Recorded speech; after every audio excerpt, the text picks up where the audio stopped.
Hi అండి అందరికీ. రండి ఇవాళ రెసిపీ ఏంటో చూద్దాం. సో ఏంటంటే టమాటా రైస్ చేస్తాను అనమాట. లంచ్ బాక్స్కి అయితే బాబుకైతే ఇలా లంచ్ బాక్స్కి అయితే కట్టేస్తాను అనమాట. మిగిలిందనమాట ఇది, ఇంకా టిఫిన్ లాగా తినాలన్నమాట. దాని తర్వాత తోటాకు చేశానండి. తోటాకులో పప్పుల పొడి వేసి చేస్తాను అనమాట. రైస్లోకి అయితే తిన్నా బాగుంటుంది, తర్వాత నంచుకొని తిన్నా బాగుంటుంది అనమాట. ఆకుకూర చాలా మంచిదండి హెల్త్కి.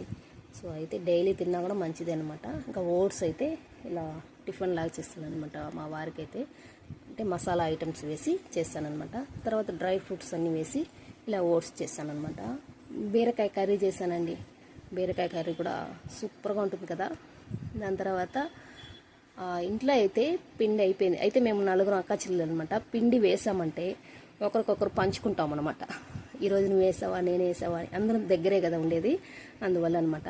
అయితే ఇంకా జ్యూస్ అయితే వేసాను అనమాట. యాపిల్ జ్యూస్ వేసాను. ఇంకా బాబుకి అయితే ఇలా యాపిల్ తినాలండి, రోజు ఒక యాపిల్ హెల్త్కి చాలా మంచిది అనమాట. యాపిల్ జ్యూస్ అయితే వేసేస్తాను అనమాట. సో అదనమాట అండి ఇవాళ రెసిపీ. ఓకే అందరికీ నా వీడియో మీకు నచ్చితే లైక్ చేయండి, షేర్ చేయండి. అందరికీ బాయ్ అండి.